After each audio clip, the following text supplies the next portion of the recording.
कर्म कर और जिक्र न कर तो शुक्र कर फिर फिक्र न कर।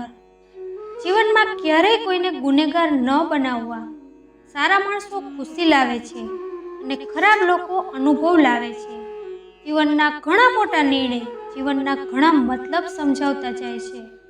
જે મનુષ્યના હૃદયમાં સાચી માનવતા હોય તેનો વિચાર હંમેશા આ જ હોય છે, મને મળેલું દુઃખ કોઈને પણ ન મળે અને મને મળેલું સુખ બધાને મળે।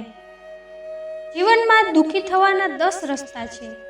મોડું સૂવું અને મોડું ઉઠવું, લેવડ દેવડનો હિસાબ ન રાખવો, કોઈ માટે કંઈ જ ન કરવું, હંમેશા પોતાના માટે જ વિચારવું, પોતાની વાતને સાચી બતાવવી, કોઈ ઉપર વિશ્વાસ ન કરવો, કારણ વિના ખોટું બોલવું, કોઈ કામ સમયથી ન કરવું, માગ્યા વિના સલાહ આપવી, ભૂતકાળના સુખને યાદ કરવું। આપણે વાંચતા, સાંભળતા અને જોતા તે આપણા મનમાં બેસી જાય છે અને જે આપણા મન ઉપર બેસે છે તે જ ચિંતનનો ભાગ બની જાય છે। જે ચિંતન આપણા કર્મમાં આવે છે અને કર્મથી ભાગ્યનું નિર્માણ થાય છે। ધ્યાનથી વાંચેલું, સાંભળેલું અને જોયેલું તમારું ભાગ્ય બની રહ્યું છે। ચોર કી ખાસી और संत की दासी મુશ્કેલીમાં મૂકી દે છે। પહાડ ચડવાનો એક નિયમ છે, નમીને ચાલવું, દોડવું નહીં। જિંદગી પણ આવું જ માંગે છે।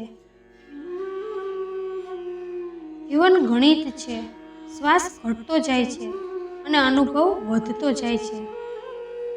અલગ અલગ ખાનામાં બંધાયેલા છીએ, શોધીએ છીએ સમાધાન, ગણાવીએ ગુણાકાર, ત્યારે છેલ્લે તો બધું શૂન્ય જ છે। કંજૂસ જેવો કોઈ દાનવીર નથી કે પોતાની બધી સંપત્તિ બીજા માટે મૂકી જાય છે। તમારા મનમાં જે વ્યક્તિના પ્રત્યે નારાજગી છે તેને ક્ષમા કરી દેવા, હૃદયથી ક્ષમા કરી દેવા। ક્ષમા કરવાથી આપણા 2 ચક્ર પવિત્ર બની જાય છે। એક તો આજ્ઞા ચક્ર ખુલે છે, કારણ કે તે વ્યક્તિ તમારા આજ્ઞા ચક્રમાં બેઠેલા હતા। બીજા, ક્ષમા ભાવનાથી હૃદય ચક્ર ખુલે છે। એક નાનકડી કીડી તમારા પગને કાપી શકે છે, પણ તમે તેના પગને કાપી શકતા નથી। એટલા માટે જીવનમાં ક્યારેય કોઈને નાના ન સમજવા। એ કરી શકે છે, કદાચ તમે નથી કરી શકતા। મન અને મકાનને સમય સમય પર સાફ કરવું ખૂબ જ જરૂરી છે, કારણ કે મકાનમાં નકામો સામાન અને મનમાં નકામી ગેરસમજ ભરાઈ જાય છે। યાદ રાખજો, મન ભરીને જીવો, મતભેદ ભરીને નહીં। મતભેદ ભરીને ન જીવો અને અફસોસની સાથે ન ઉઠો કે કાલે તમે શું ન કરી શક્યા, પરંતુ તે વિચારની સાથે ઉઠો તમે આજે શું કરી શકશો।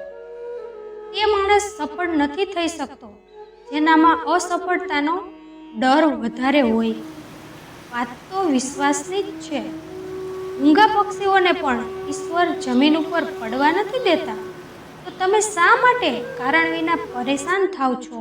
સંસારને જાણવાનો સૌથી સારો ઉપાય છે કે તમે પોતે પોતાને જાણો, પોતાની વાતને ધ્યાનપૂર્વક કહો, કારણ કે આપણે તો કહીને ભૂલી જઈએ છીએ, પરંતુ લોકો તેને હંમેશા યાદ રાખે છે।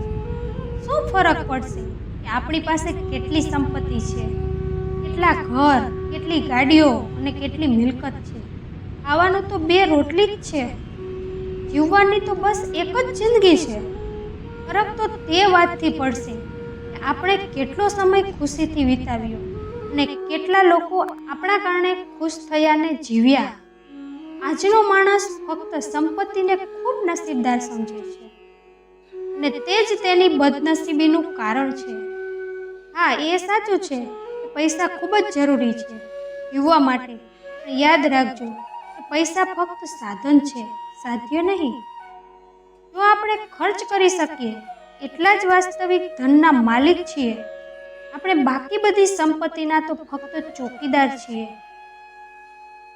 જો તમે જુઓ કે તમારી કેટલી આદત સાચા રસ્તાને અટકાવે છે, તો તેને તરત જ બદલી નાખો। જે વ્યક્તિએ તેની આદત બદલી લીધી તેનું કાલ અવશ્ય બદલી જશે, અને જેણે નથી બદલી તેની સાથે કાલે પણ તે જ થશે જે આજ સુધી થઈ રહ્યું છે. લોકોને ખૂબ જ ગમે છે કે તેને બીજા ધ્યાનથી સાંભળે. સાંભળવું એક સરસ આદત છે. લોકોને જાણવાની સૌથી સરળ રીત તેને ધ્યાનથી સાંભળો. જો તમે સારા વક્તા બનવા ઈચ્છો છો તો પહેલા એક સારા શ્રોતા બનવું પડશે. કાન બે છે અને જીભ એક. એ સંકેત આપે છે કે સાંભળો વધારે અને બોલો ઓછું. જો તમે જીભનો ઉપયોગ વધારે કરો છો તો તમે તે જ કહો જે પહેલાથી જાણતા હોય.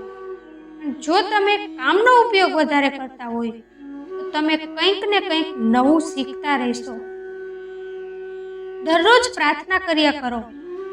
इतनी शक्ति हमें देना दाता, मन का विश्वास कमजोर होना, हम चले नेक रस्ते पे हमसे भूल कर भी कोई भूल होना.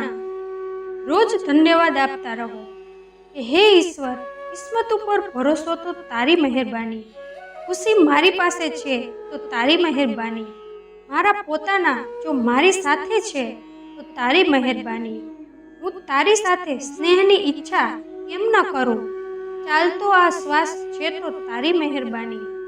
ફરીથી મળીશું મિત્રો આવતા વિડીયોમાં. ત્યાં સુધી તમારું ધ્યાન રાખજો, હસતા રહેજો અને હંમેશા ખુશ રહેજો.